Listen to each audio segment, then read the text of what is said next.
Assalamualaikum warahmatullahi wabarakatuh. Berjumpa lagi dengan channel Kumara Greda Mustika. Nah, oke teman-teman, untuk kali ini saya akan menceritakan cerita terciptanya Barongan Blora versi Bathara Wisnu versus Buta Kesipu. Dan cerita ini saya kutip dari buku Barongan Blora Menari di Atas Politik dan Terpaan Zaman, karya Slamet MD, dosen ISI Surakarta. Nah, teman-teman, sebelum saya mulai jangan lupa buat subscribe channel ini. Bagi teman-teman yang sudah subscribe, saya ucapkan banyak-banyak terima kasih. Semoga Allah SWT memberikan imbalan yang indah untuk Anda. Cerita versi Buta Kesipu berlatar belakang dari ajaran Hindu. Cerita ini pada awalnya memberi kerangka pada pertunjukan barongan sebagaimana terdapat dalam upacara ritual lamporan dan ruwatan Wong Sukerto. Dalam versi ini diceritakan di lereng Gunung Kendeng berdiam raksasa yang bernama Buta Kesipu. Warga di sekitar Gunung Kendeng termasuk Blora gelisah karena ulah Buta Kesipu yang sering memangsa ternak peliharaan masyarakat sekitar dan memangsa orang-orang yang dikategorikan sebagai Wong Sukerto.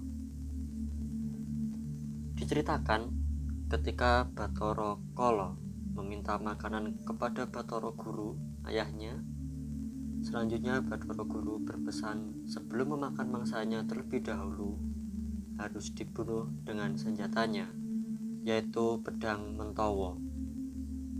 Selanjutnya Kala berubah wujud menjadi Buta Kesipu dan meminta izin untuk turun ke dunia, kemudian tinggal di Gunung Kendeng.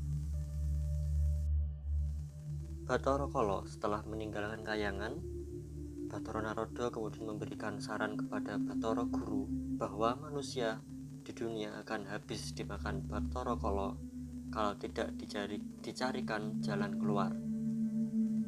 Atas sarannya itu, maka Bathara Guru meminta agar Bathara Narada mencari Wisnu untuk turun ke dunia bertindak sebagai Narasingha berupa barongan. Kemudian di Medang Kamolan, Mbok Brok memberitahu Belot bahwa Belot adalah anak Ontang-Anting, yaitu anak yang tanpa saudara. Anak Ontang-Anting itu termasuk orang yang Sukerto. Mbok Brok memberi nasihat kepada anaknya agar mandi jamas atau keramas di Telaga Madirda.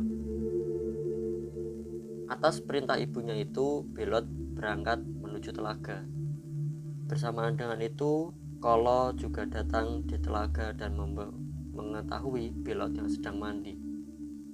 Karena ketakutan, Belot bersembunyi serta mencoba melarikan diri dari kepungan Bathara Kala.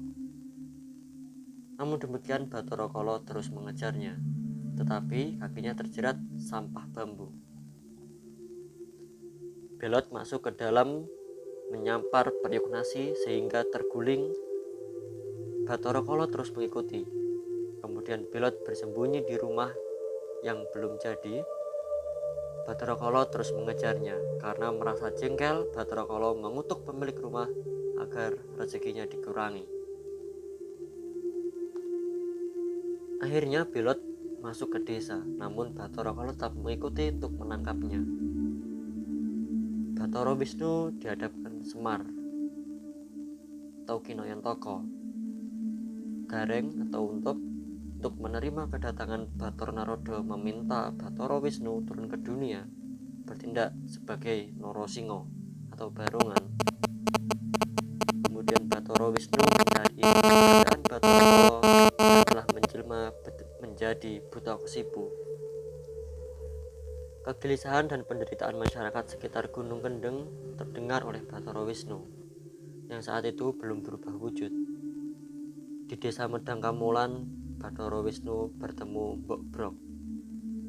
Dan di saat itu, Belot anak Mbok Brok sedang dikejar-kejar oleh Buta Kesipu. Maka Mbok Brok meminta tolong kepada Bathara Wisnu yang saat itu sedang berada di sana. Mendengar cerita itu,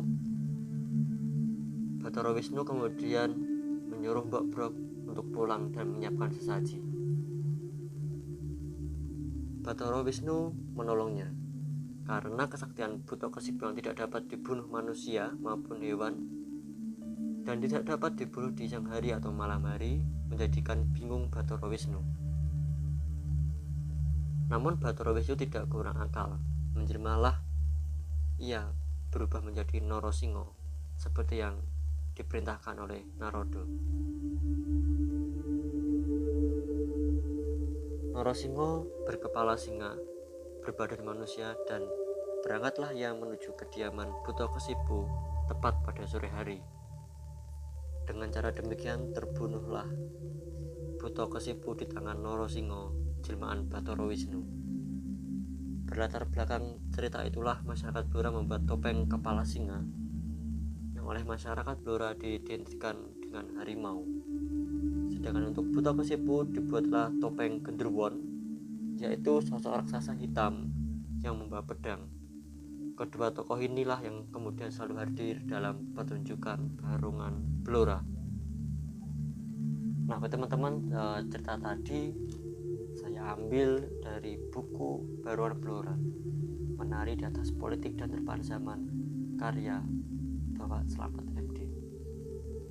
Dan masih banyak cerita mengenai asal-usul terjadinya Barongan Blora yang akan saya jelaskan di konten selanjutnya.